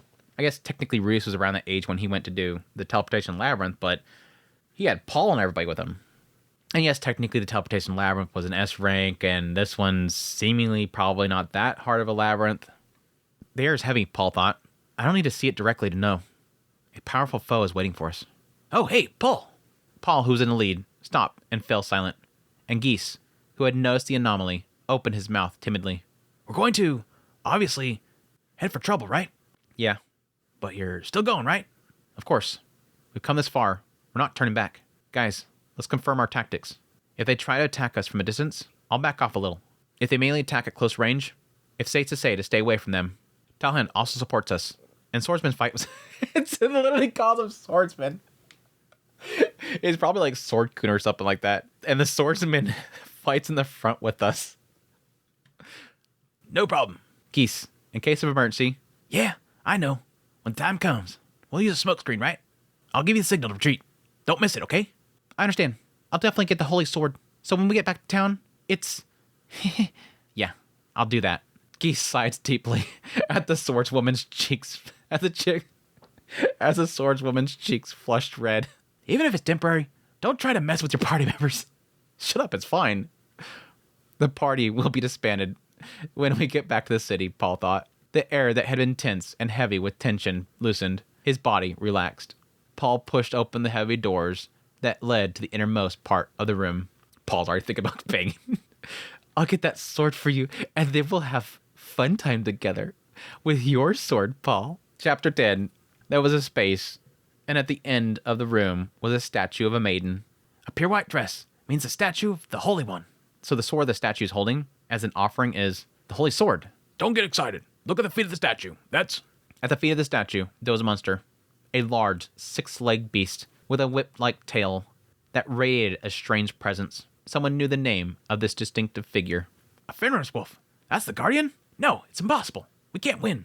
Is it that dangerous? This thing, you know, it's a cunning monster. Feared as an S-rank monster in the Demon Continent. But that doesn't mean we can't pull it off anyways. Let's go. Let's get up close and personal. Paul jumped out, and Talhan and the others followed. I like how Geese gives like this very ominous statement. It's an S-rank monster from the Demon Continent. It's cunning and feared. All right, let's go. All right, everyone go. It's like that's pretty much the same thing that happened in the teleportation labyrinth. He just kind of ran out there. It's like their Vanguard. Their Vanguard just runs out there. It's like, what else can you do but follow the Vanguard? He's in a hurry. Damn it. Geese jumped out a little later, but then Paul's sword had crossed the Fenris wolf's claws. Damn. Oh, hey, wait here. He swung his sword and played it to catch the claws and timed his attack, but I can't go on the offense, Paul thought. My sword won't get through. Paul had crossed swords with sword masters and even with the water god. Of course, he had fought monsters as well. Why? Earthlance. A sharp earthen spear shot out from under the Fenris wolf's feet and aimed up at his heart. Roar! The Fenris wolf jumped up and avoided the earth lance. He immediately saw what was attacking it and leapt at him with one foot. Ooh! Move back! The swordswoman followed up. Paul also moved quickly and tried to get into formation, but the monster jumped up faster than that. Hey? The monster set Geese as his target. What did Geese do? Oi, oi, me! Oi, oi, oi, oi, me! Why me? Geese, don't stop running. Oi, I know, but where do I go? Get over here. Still getting. Talhan tried to distract the Fenris wolf by releasing magic. Paul moved up at the same time. Then the Fenris wolf avoided the attack and attacked Geese. Let me through, Paul thought. He managed to slip by his body between Geese and the Fenris wolf's claw. They were on the defensive. After all, they were back to square one. The formation was broken, and there was no breakthrough in sight. That's it! Paul! Damn it. Behind him, Geese announced his limit. Paul shouted with frustration on his face. Yeah, Geese like, dude, I almost died. I'm throwing the smoke bomb, dude. Yo, oh no, whoa. We're retreating at once. Retreat, however, was no easy task. Paul sent Talhan, who was not very fast, on his feet, and Geese, who did not have any fighting skill, ahead of him. Then, he and the swordswoman acted as a rear guard. They managed to run out of the room and close the iron door. When they hid themselves in a place where the monsters would not attack them, the party was terribly tired. Is everyone all right? I actually thought I thought the swordsman was going to die. Somehow, we can't handle this thing on our own. Do we get out of here and ask for reinforcements? Who's gonna help us? I have to tell you, you'd be surprised how unpopular Paul is. Shut up. You guys are no different. Anyways, we just need to think of a good plan. You may come up with a great plan, but for now, rest your body up to be ready for anything. Yeah, that's right. Everyone took a rest and racked their brains, but no one could come up with anything, and time just kept passing. They're going to need Ellen Lace. Again, this dude's going to show up. Okay, my prediction is the Lord of Judgment show up, Ellen Lace is with them, and they're going to go in there to fight it themselves. And there's probably a good chance that they end up dying, and Ellen Lace is the only survivor, and then Paul and them jump in at the last minute. And it's just having Ellen Lace is literally that last piece they needed. That's that last little piece in their puzzle. How much time had passed? Suddenly, the sound of a heavy iron door being opened was heard. There you are. That was... Did someone else go inside with that thing? Whoever it is, they're the only ones who could have done that. They ignored the presence and went back to the iron door and peeked inside. As expected, Lord of Judgment was fighting a battle with the Fenris wolf inside. Damn it. I already forgot Thorsman's voice. Thorsman's sword, Paul thought. Looks like he wasn't all talk. But even an A-rank party led by a guy like him is struggling. He could see that Thorsman's power was outstanding. The other members also seemed to be competent, but not as much as their leader. Hey, don't stop. Move around more. Come on, over here. You big oaf. Geese, why don't you just turn around and look at me? Fenris Wolf avoids strong opponents and chooses weak ones. That's why it's not looking at Ellen Lace, because she's the most freaking capable of the entire party, of course. It said it was cunning. Geese said that they were cunning. Or Van God did. Their formation is breaking up, and they're not moving fast enough.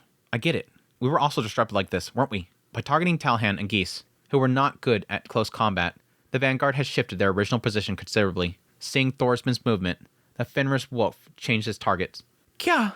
The Fenris Wolf's fang attacked Ellen Lace. She managed to dodge the attack with magic, but she was faced with a formidable enemy. Thorsman, if we don't hurry... Yes, I know. We'll be wiped out if we don't. We have no choice. We're retreating. How are we going to get away from that monster? We'll use a decoy. Thorsman's line of sight was on one of the party members. What? It's for my friends. You understand, don't you? Don't you? Oh my... Okay, this is easy. Okay, this is the other direction it can go. Not that Thorsman's party all dies and Ellen Lace is the only one left living. It's just they all leave and Ellen Lace is left. And now Paul and party go in with their final puzzle piece needed to make a full, strong party. Hey, Ellen Lace did say they meet again. You've seen how strong that Fenris wolf is. I can't handle it on my own. Shut up. It's the role of the leaders to make decisions that require the least amount of sacrifices. So you're going to cut me off? You're damn right I am. If it's between a comrade of the party and a mistress, of course I'll cut off a mistress. What? You say that I'm not your comrade? Thorsman did not answer the question. He just smirked and began to retreat, leaving Ellen Lace alone. Oh, hey, Thorsman. Are you seriously leaving Ellen Lace behind? Oh? You have a problem with that? You want to stay too? The party members looked at Ellen Lace and Thorsman hesitantly, but eventually they agreed in a whisper. I'm with you. Lord Judgment began its retreat. Someone blocked their path as they tried to escape through the iron door. You guys are really a bunch of assholes. Can't you see there's a hot elf lady over there that needs your help? You. Get out there. You're going to use your woman as bait? And you're just going to run away? So, this is what an A-rank party is all about? Are you guys even men? Do you even have balls? Shut up. When you're a venturer for a living, sacrifices have to be made. And retreating is a sound strategy. Look at that monster. It's ridiculously strong. It's not like you can read the enemy's strength. We can't afford to get wiped out. With that bark, Thor's men pushed Paul out of the way and left. The Lord Judgment members turned their pale faces to look behind them, but followed Thorsman. You f***holes. He was furious.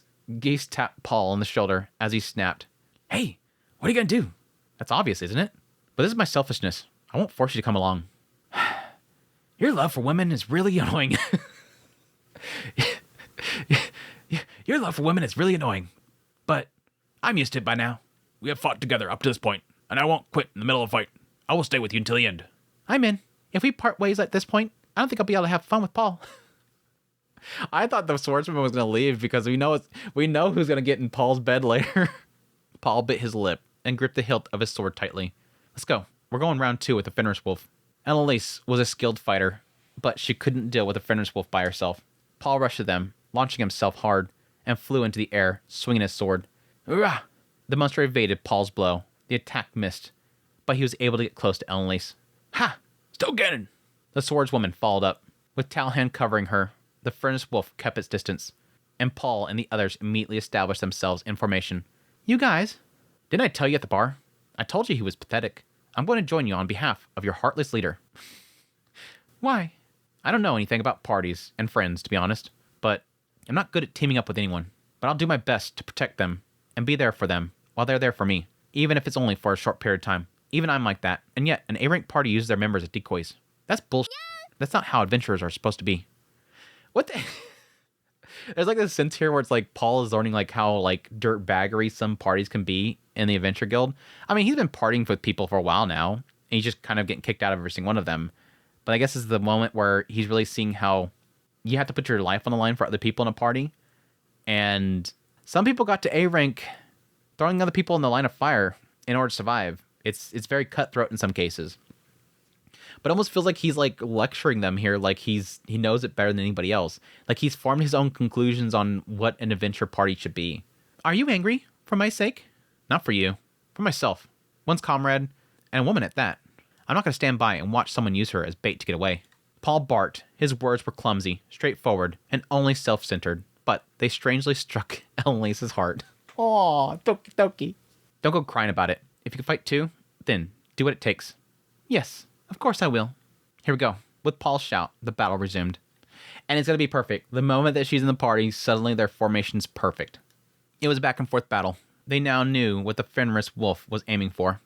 Geese, with his low fighting ability, and the slow-footed Talhan. If you know what the enemy is aiming for, you can deal with it. Yeah, that's a good point. If they can set themselves as always being a pincer every single time he goes for them, it's bait. Talhan and Geese are turning into bait. And so as long as you can kind of focus on always cutting them off at whatever path they have to each individual, it's easy. It's easy to get a hit in. Besides, this time, there was Ellen-Lise. Paul attacked. The swordswoman followed up. Talhan caught up with his magic, and Ellen-Lise staved off any counterattacks. Yeah, her as a defensive line felt like huge for their parties. I mean, especially the whole trip to the Beggaret continent. Like, she was a great defender. I mean, literally deflecting a whole bunch of arrows and shielding Rudius. Wow, this is the first party you ever put together? Heh, beautiful. That's some coordination. One blow, then another, and another attack. Blood spurted from the monster's body, and its movements gradually slowed. Yeah. The final blow was delivered by Ellen-Lise. Her estoc was thrust into the Fenris wolf's brow. Ugh, stop moving. So, did we win? We won. We won. We won.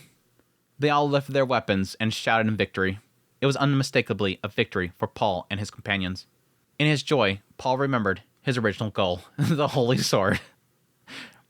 That was what they all came here for. It's going to be totally fake. It's not going to even be real. It's going to be something stupid. It's got to be a joke. I mean, it, again, could be the sword that ends up becoming like his trusty sword. It's just a really strong sword. It's not the Holy Sword. But there's a good chance it's going to be a joke. The Guardian had been defeated. Paul reached up to obtain the holy sword that the maiden statue was dedicated to, or the swordswoman steals it. Oh, Thorsman. Of course, Thorsman just waiting. Wait a minute. Thorsman? I thought you ran away. The sword is ours. Don't touch it. No response was given. Instead, Paul looked at Thorsman, stunned by the words he spat out. Are you nuts?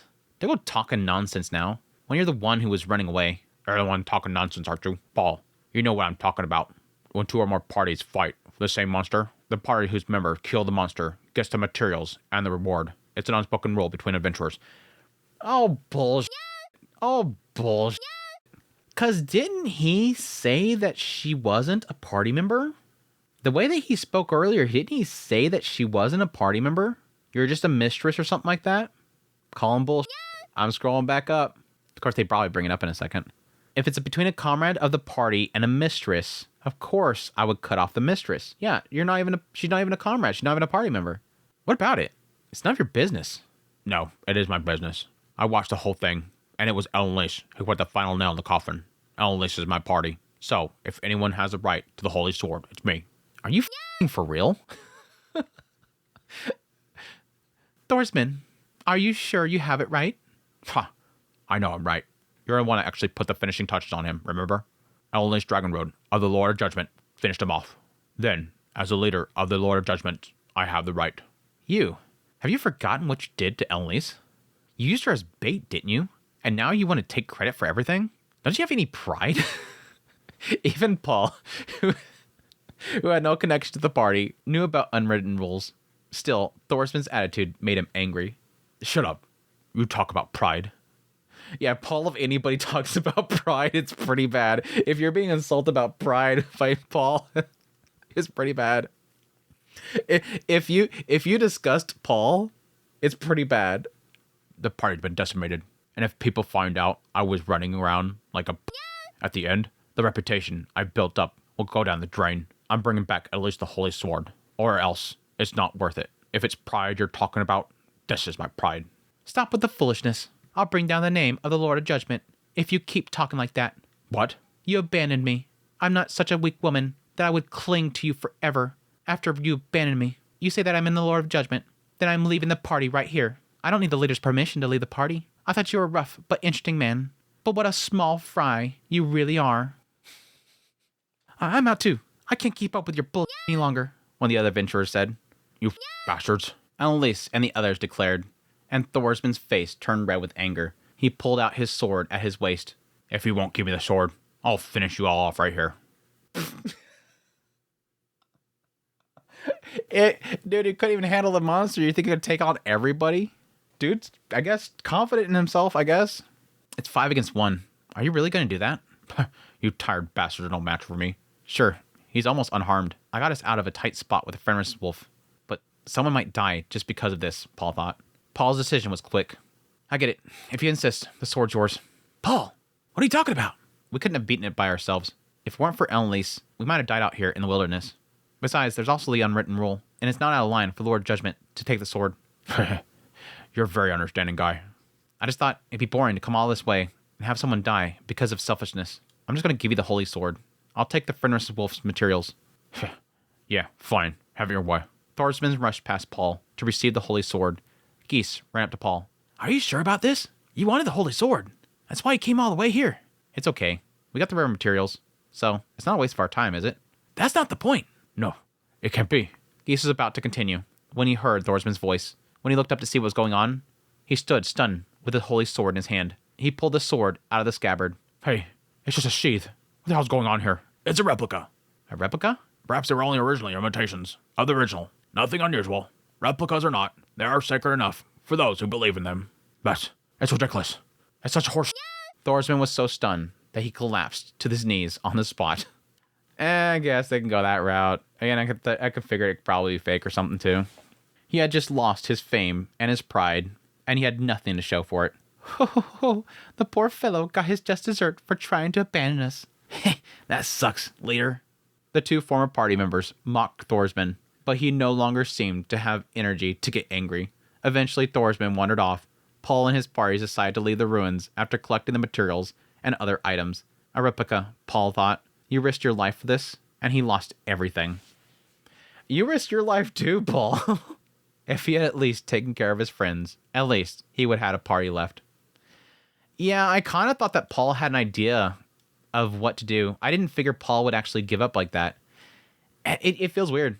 It does feel like Paul has changed a lot right here. Usually his pride right here would have pushed him to do something really stupid. So I figured he knew something about the sword. But no, he literally just chose, we're weak, we're tired, we're injured. He's fresh. Let him have it. Which is kind of interesting. It feels like a significant change. Like he's, I guess, fighting with comrades in this ruins has changed him a lot. That's really what the feeling it's giving me. He's no longer stuck on selfish thoughts. He's thinking about survival. Again, that's like the whole situation with Annalise and wanting to protect her. And then when it comes to literally him yelling at Thorsman about abandoning people, it feels like he's getting this strong sense of his own, I guess, internalized law about how a party should run, how people should watch each other's backs, all that kind of stuff. He's getting a sense of brotherhood. It's really what it is. Just need Ghislaine now. Just need Ghislaine now. Paul picked up the replica of the holy sword that Thorsman had left behind. What are you going to do with that? I thought I'd take it as a memento. A memento? What kind of memento? Don't be like him. Again, he's getting his own sense of honor and brotherhood. Don't be like Thorsman. Be a good party leader. Be a good party. Chapter 13. A few days later. Hopefully we can get Ghislaine before this recording's done. After returning to town, Paul and his friends sold the materials and took the money to the tavern. Paul, Geese, Talhan, and the swordswoman gathered around the table with a mountain of food and drinks. We made it this time. I didn't get the holy sword, but it was a good experience. The party will now be disbanded.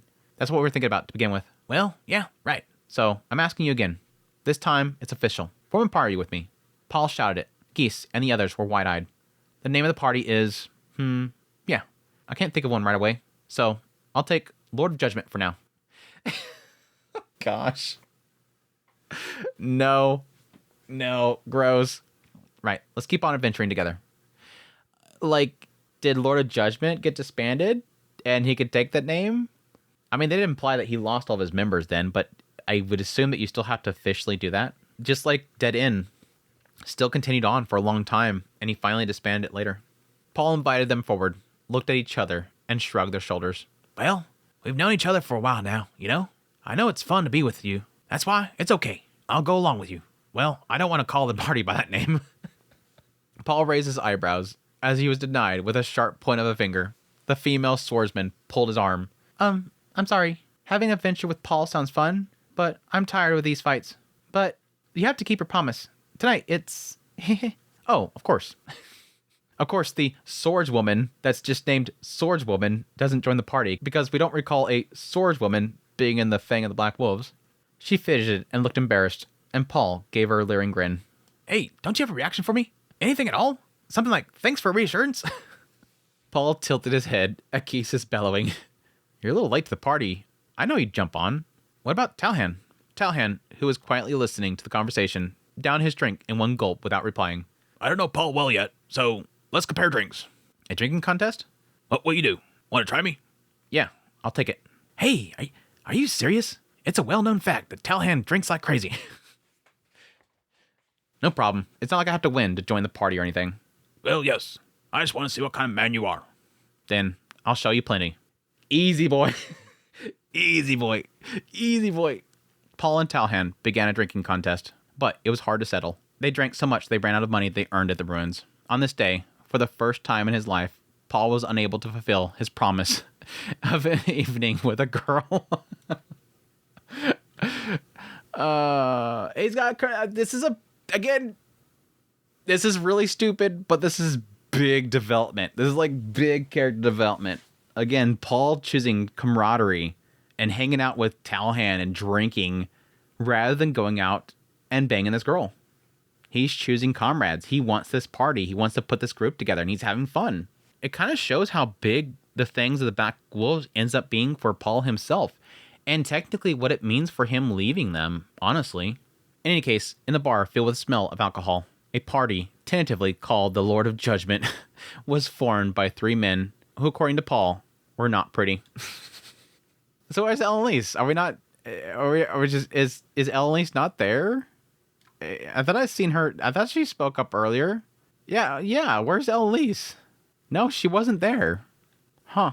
Episode 3, Breaking Through the Labyrinth. Chapter 14. It had been 5 full days since Paul and his friends formed the party Lord of Judgment.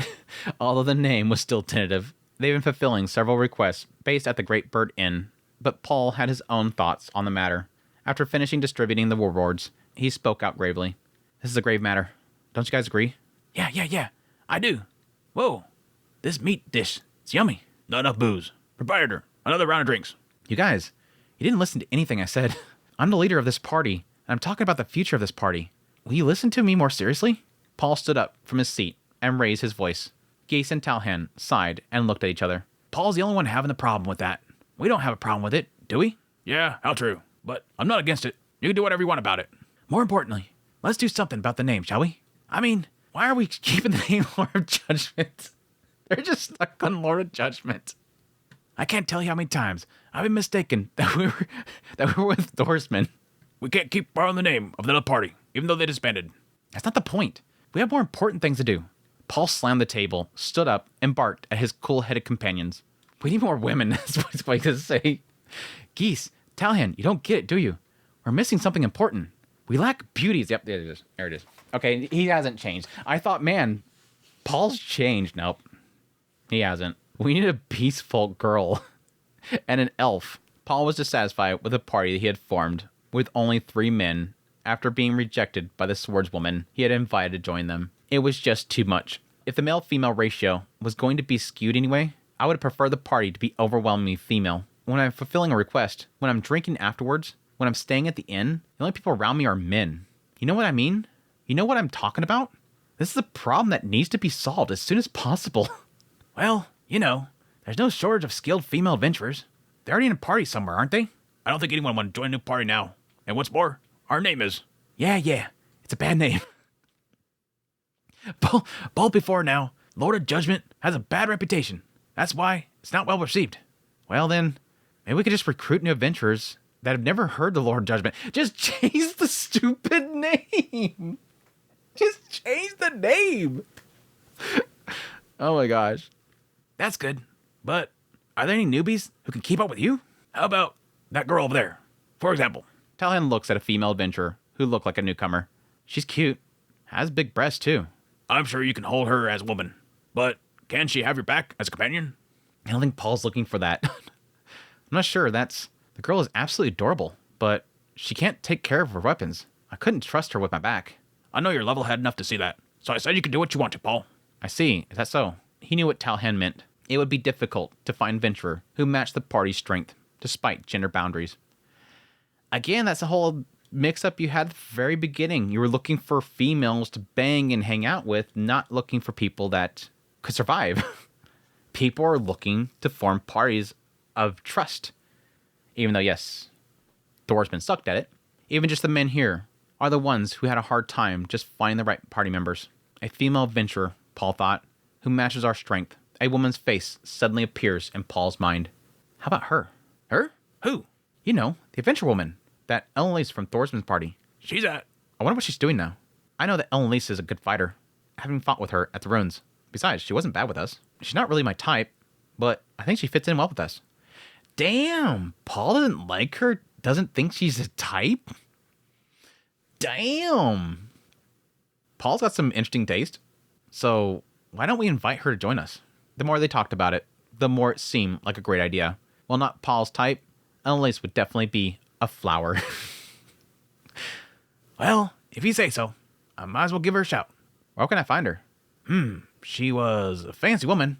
Maybe you can ask around a tavern or a restaurant. I can guess where Ellen is.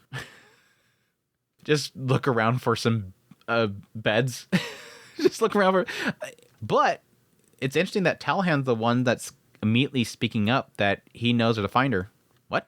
How do you know? You're coming across as a better informed than I am. We know each other. An acquaintance? If you know her, you should have told me first. As Paul pressed, Talhan awkwardly stirred his drink. But you're gonna make her one of us? Again, they did technically act like they've had run-ins with each other. They're not sure prior to the Fangs, but it makes sense. They're both long-lived, and he probably knows that she has a bad reputation. Talhan probably knows about her run-ins and causing problems with parties. You got a problem with that? That woman is cursed. What? What do you mean by cursed? You'll understand when you see her and talk to her. You can ask her about the details. After saying this, Talhan got up from his seat. What do you mean? Ellen is cursed. Inwardly craning his neck, Paul followed Talhan with his short strides. Talhan headed for the Adventure Inn in the town. She is the west corner room. If you go there, go alone. What? What about us? We stand by. He's gonna go alone. He's gonna find something interesting up there. 9 times out of 10. All right, Paul, go on. Perhaps sensing the danger in Talhan's mood, Geese easily agreed to let Paul go along. I don't really get it, but okay, I'll go talk some sense into her. Paul went to the west corner room and knocked on the door. No answer? Is she not here? Gently listening, he heard a faint sound of someone inside. I wonder if she's there. Frowning, he knocked 2 or 3 times. Paul didn't want to let her pretend to be out. He would knock on the door as many times as he can until she came out. Shut up! The door opened, and a man punched at him. Paul dodged the attack and instinctively hit back. His fist slammed the man's stomach. Ugh. Ah. Oh, hey. Are you awake? No. He passed out. He tried shaking the man, but there was no signs of him waking up. As he scratched his head, wondering what was going on, he felt someone approach. Paul, what are you doing? Yo, Elise, I came here today to talk to you. There's nothing to talk about. Why is he out cold? Did you have something to do with this? It was self-defense. Whatever. Doesn't matter. Well, goodbye. Paul stopped Elise from closing the door and put his foot in the gap. What are you doing? Because I told you I need to talk to you. I don't want to listen. You have gall to interrupt people's fun. What? Fun? You mean fun? A man and woman having fun? With this weak and dull man? Pointing at the man collapsed at his feet, Paul looked astonished. It's none of your business who I have sex with. No, but I do have business here. I'm here to recruit you. Excuse me? Annalise Dragon Road, would you like to join my party? Lord of Judgments. Stop with a stupid name. Change the name. Lord of Judgment. I was wondering why you've been hearing that name recently. Even though all the members have quit and the party was disbanded. So, you're the one calling yourselves that. Are you being serious? I'm not asking you as a joke. Annalise looked at Paul with steady eyes. They stared at each other for a while, but suddenly the door loosened on Paul's foot. All right. Really? However, only if you could satisfy me. That means my body's on fire because you knocked out my... If you're not certain, I won't force you. I do kind of wonder if Talhand said that she's cursed because of this, because of the cursed child aspect, because of the curse that she has on herself, or if it's because the fact that she, again, destroys parties because of that. Annalise smiled bewitchingly, and Paul smiled back at her. He opened the door, stepped inside, and hugged Annalise tightly around the waist. Can I satisfy you? That's the one thing I'm confident about. Oh, I'm looking forward to it. As soon as the door closed, Annalise's test began. Chapter 15. I'm just going to peek into here because I want to know how this ends. It's kind of a bad spot to stop, and I was going to stop right there, but I have to wait. I have to see how this ends. Chapter 15. The next day. Calm down, Geese. I don't know if I can relax. Paul didn't come back after last night. Something must have happened. I can't fight.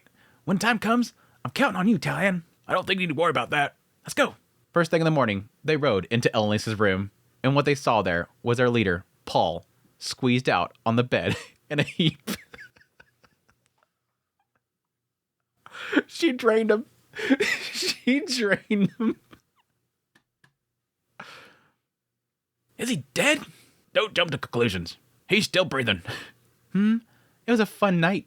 Geese, Talhan, I look forward to working with you as friends. Thus, the 4 members of the Lord of Judgment became a small, elite group of talented individuals who were able to complete their requests smoothly. When they had accomplished several requests and were beginning to work together well, the leader of the group suddenly said something to the group. Let's go to a labyrinth. What? A labyrinth? Now that you know each other better, it's not a bad time. A labyrinth is a natural dungeon created in the earth. An ordinary cave or underground cavern is transformed into a labyrinth by the accumulation of mana.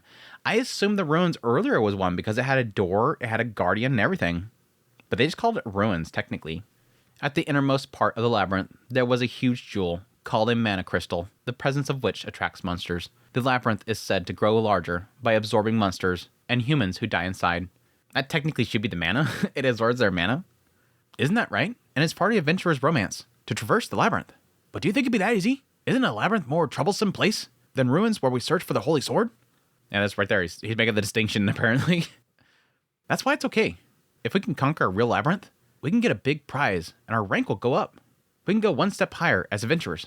Yeah, I don't recall them ever mentioning the idea that labyrinths could increase that. I know they were a good place to make money, and I would assume there'd be some requests for it.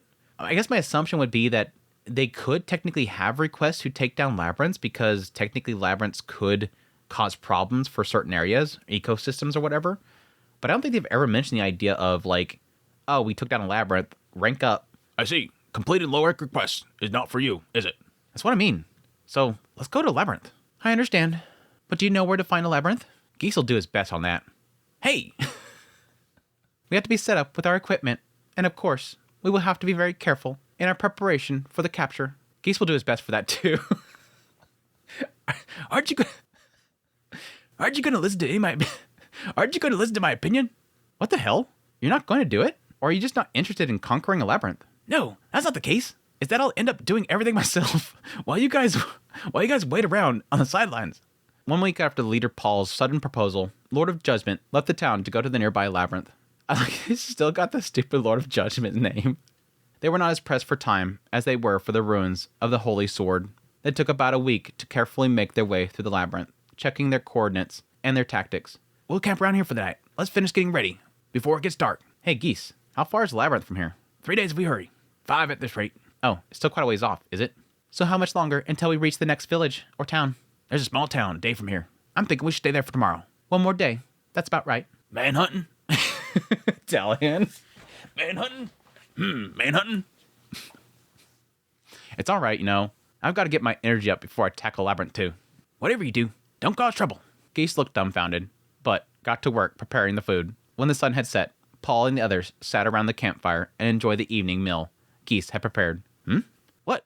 Surprised it tastes so good? I'm not surprised. After all this time, Paul put down this plate, pulled out his sword instead, and stepped in front of Geese and the others. Annalise and Talhan were getting ready, but Geese was the only one who didn't understand what was going on. I could feel a faint presence. The air was tense. It's gotta be Ghislaine, isn't it? I was thinking that before they did the first labyrinth, they had to get Ghislaine. Because again, that was the whole joke about Ghislaine, was that whenever they couldn't decide where to go, Ghislaine was always one that had to decide. The air was tense, and the bushes in front of them shook. She wants food. She's probably starving. A beast? Ugh. Hey, are you okay? A beast folk woman appeared in front of them. Appeared in front of the party. As she wobbled closer, she collapsed in front of Paul and the others. What the hell? What's going on? Are you hurt? Before we do anything, we have to be vigilant about our surroundings. If she was attacked by something, there may be assailants nearby. Was she attacked? Was it an animal? Bandits? Was it a monster? No, she's probably hungry. While the party members were fussing, Paul held the beast woman in his arms and winced as he tilted his head. Well, she doesn't look like she's injured. What? Let me take a look. Oh, that's true. Then what did she fall over for? I don't know. I'll have to ask her. Hey, are you unconscious? Can you hear me? Hello? Google. What? What are you trying to say? Hungry. Meaning she passed out? No one answered Paul's question, and only the sound of crackling bonfire echoed through the silent forest. I thought it was gonna be like this big groaning noise. But yeah, I think I'm gonna end it there. Fun little set of chapters. Unfortunately, I think this particular Mushoku Monday was more of me just kind of getting through these chapters because there wasn't really much to dig into. It was some fun stuff. I think the biggest part of this entire thing, the most significant part in this entire segment of the adventuring so far, is yes, it's forming the party. It's getting a little bit of a sense there of again, Geese finally having somebody that actually appreciated his efforts and wanted to pay him properly, acknowledging that he is useful and has his benefits and necessity to be paid right. And then, yes, getting into the initial meet with Annalise. I kind of wonder how much of that was kind of true, that she was part of another party and was brought in. It's an interesting way of kind of introducing her. But at its core, I think the biggest kind of shock thing here is seeing how Paul, who, has been pretty selfish. It's all been about me. He's a very prideful boy, gets very upset easily, is constantly causing issues, is becoming, not really building a good reputation for himself, let's be honest. He's not building a good reputation for himself. At some point, I guess, builds his own sense of camaraderie. He builds his own sense of what you should do around other people, how to protect your party members, his own code of honor, basically, for being a party member, which is kind of interesting. But yeah, not the most crazy set of chapters, let's be honest, but I still hope you guys enjoyed it. I still hope me at least, voicing all this stuff and reading through it. Hopefully it was entertaining to you guys. Again, that's kind of the spice that I want to bring to it, even if there's not something super juicy to pick into. But we'll see where it goes from here. I'm kind of curious to see. We obviously see the introduction of Ghislaine. I'm going to assume that's Ghislaine. The only one left after that is Zenith. And once he meets Zenith, obviously things change for Paul. And I'll be interested. I think, to be honest, I believe with how this particular arc has played out, I don't think there's going to be much to chew into here. I think what's going to be the remaining interesting thing in this particular Paul Gaiden story is probably everything around Zenith. And again, his retirement. I think that stuff would hopefully be very interesting. I'll be very curious to see how they handle his returning back to Buena. Technically, before that, going to, Saros and Philip, and again, pleading to them, bowing before them to get some sort of placement to have a life. That stuff's going to be very interesting. So I'm looking forward to that stuff still. And then we'll hopefully get into that stuff next week. But until then, Thank you guys so much for dropping by for the premiere. Hey, chat. Hope you guys enjoyed this Mushoku Monday. As always, as usual, I greatly appreciate you guys' kind words, your support, all that stuff. It means a great deal to me. It's your guys' kind words and all that you guys do to spread the word about Mushoku Monday is what made it into what it is, and it's greatly appreciated. Do not forget, hit the like button. It's the easiest way to support the channel. It is completely free. It only takes a click. Far too little people click that button, and it's kind of unfortunate. But yes, as per usual, greatly appreciate everybody support channel monetarily, Patreon, tips, links, super thanks, memberships, all that stuff. It means a great deal to me. Thank you. But until the next Mushoku Monday, y'all take care.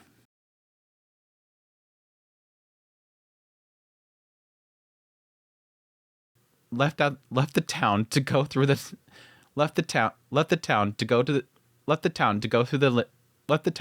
nearby. My gosh. So I said you could do that. So I said you can do what you want to. So when we get back to town, it's Yeah, I'll do it. Geese sighed deeply as the swordsman's cheeks flushed red. even if it's temporary. Don't try to mess with your party members. Shut it. It's fine. Oh, she's a swordswoman. When was it a swordswoman? Holy crap. All right. Fixing all the previously. Going back to here. Damn. That sucks.